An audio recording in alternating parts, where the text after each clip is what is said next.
First ever factory outlet, Mukunda Jewelers. Shiva ఆయన గురించి మాట్లాడితే ఎందుకైనా అంటే మనవాడై ఉండి అక్కడ పోయి స్టార్ డైరెక్టర్ అవడం ఏంటి, ఇక్కడ ఆయన ఎవరు గుర్తించకపోవడం ఏంటి, ఏంటి ఏం జరిగి ఉంటుంది అంటారు?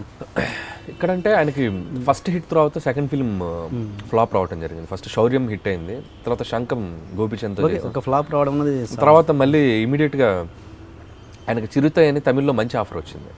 సో మేబీ శంఖం తర్వాత ఇమీడియట్ తెలుగు చేసి ఉంటే, వెయిట్ చేసి అతను పెద్ద హీరో కోసం మంచి కథ వేసి ఉంటే మేబీ ఆయన బిగ్ లీగ్లోకి వెళ్ళిపోయిండేవాడు ఇక్కడ. సో లక్కీగా ఆయనకి విక్రమార్కుడు రీమేక్ తమిళ్లో దొరికింది. కార్తీ లాంటి హీరో, మంచి బ్యానర్, జ్ఞానవేల్ రాజా గారి బ్యానర్. సో జాక్పాట్ అది. సో సాలిడ్గా వర్క్ అయింది ఆ సినిమా. దాంతో ఇమీడియట్గా అజిత్ గారు, ఇంకా అజిత్ గారితో అక్కడ సినిమా అన్నాక అతను ఆయన వెనక్కి వచ్చి చూసుకోవాల్సింది లేదు. ఆ గ్యాప్లోనే దరువు చేశారు రవితేజ గారితో. అది కూడా కొంచెం యావరేజ్గా ఇదైంది. అది కూడా బ్లాస్టింగ్ హిట్ కాల, ఒక సూపర్ హిట్ కాల. అందుకని మేబీ ఆయన తెలుగులో ఎక్కువ సినిమాలు చేయలేదేమో. డిపెండ్స్ అపాన్ సక్సెసే కదండి ఇక్కడ సినిమా, ఎవరైనా ఇవ్వాలన్నా చేయాలన్నా. సో తమిళ్లో ఆయన అనుకున్న ఇక్కడ కంటే అక్కడ తమిళ్లో పెద్ద హిట్లు వచ్చినాయి ఆయనకి. So back to back Siruthai, Veeram, Vivegam, 3 హిట్లు బ్యాక్ టు బ్యాక్ కొట్టారు. సో దాంతో విశ్వాసం, తర్వాత మధ్యలో ఏదో ఒక్క సినిమా యావరేజ్ అయింది వివేగం. సో దాంతో ఈ బికమ్ స్టార్. మీరు ఇప్పుడిప్పుడే ఎదుగుతున్న డైరెక్టర్ కాబట్టి, మీరు చాలామంది డైరెక్టర్తో వర్క్ చేసి చూశారు కాబట్టి, ఒక స్టార్ డైరెక్టర్ ఉండి చాలా సక్సెస్లు వరుసగా హిట్స్ ఇచ్చి ఆల్మోస్ట్ ఆ 2-3 ఇయర్స్ అతనే టాప్ డైరెక్టర్ అని, ఇంకో 2 ఇయర్స్ ఇంకో టాప్ డైరెక్టర్ అని, అలా సక్సెస్లు చూసి ఒకటేసారి వాళ్ళ పస ఎందుకు తగ్గుద్ది, ఏంటి రీజన్స్ అయి ఉంటాయి? అంటే నేను ఎవరి పేరు ఎత్తట్లేదు, ఎవరైనా అనట్లేదు, ఎనీబడి. అంటే ఏంటి, వాళ్ళు రిలాక్స్ అయిపోతారా, లేకపోతే ఆ సక్సెస్ మాయలో కొట్టుకుపోతారా, లేకపోతే ఏం జరుగుతుందని మీరు చూసుకుంటే మీరు కూడా ఆ పరిస్థితి ఫేస్ చేయొచ్చు. డెఫినెట్గా జనరలైజ్గా మాట్లాడదాం. మీరు చూసుకుంటే తెలుగు హిస్టరీలో నంబర్ 1 చైర్ ఎవరు కంటిన్యూస్గా కూర్చోాల, డైరెక్టర్ అవ్వండి ఎవరైనా. నంబర్ 1 చైర్ అనేది ఇట్స్ కీప్ ఆన్ చేంజింగ్. ఎవరో ఒకరు మారిపోతూ ఉంటారు.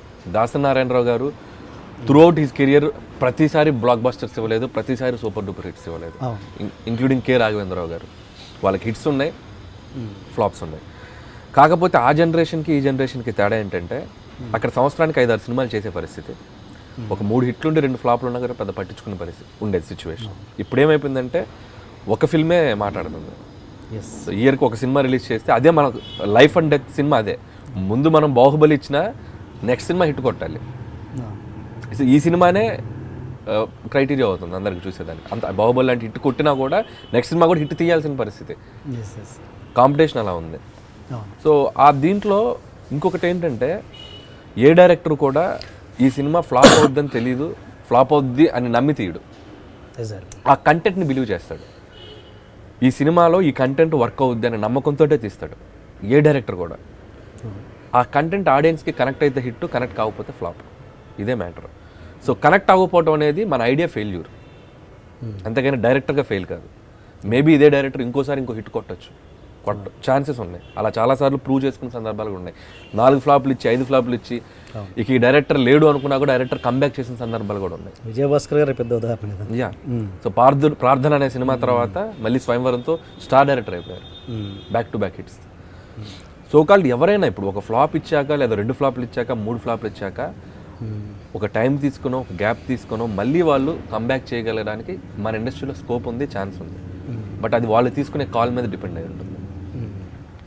అంటే ఈవెన్ ప్రొడ్యూసర్స్ కూడా అలాంటి అంటే సక్సెస్సే ఇదిగా తీసుకుంటారు కదా. అలా అంటే మామూలుగా ఇప్పుడున్నారు, పోనీ హీరో అవ్వచ్చు, ప్రొడ్యూసర్, ఎనీబడి ఎవరైనా కావచ్చు, వాళ్ళు ఇప్పుడు వాళ్ళతో సక్సెస్ అంత గతంలో చాలా సక్సెస్ తీసిన డైరెక్టర్ని పక్కన పెట్టేసి ఇప్పుడు ఎవరైతే మార్కెట్లో ఉన్నారో వాళ్ళని తీసుకుంటారు. వాళ్ళు మంచి సినిమాలు కూడా ఇవ్వచ్చు కదా. అది ఎందుకు జరగదు అంటే అది బిజినెస్ అండి. ఇప్పుడు ప్రొడ్యూసర్స్ అనేది మీరు ఒక విధంగా చెప్పాలంటే, రేపొద్దున నేను ఒక 2 ఫ్లాప్లు ఇచ్చాను అనుకోండి, మీరు ఇందాకన్నా స్టార్ తీసేస్తారు మీరే.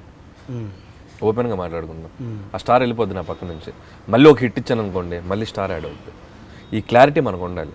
సో నేను అందుకే నన్ను చాలామంది పెద్ద డైరెక్టర్ అయిపోయారు ఎవరెవరో చాలామంది సినిమా రిలీజ్ అయ్యాకంటే, నేను నా గ్రౌండ్ మీద ఉన్నాను. ఐ నో ఇక్కడ ఎప్పుడైనా సిచ్యువేషన్ అనేది ఎలాగైనా మారచ్చు.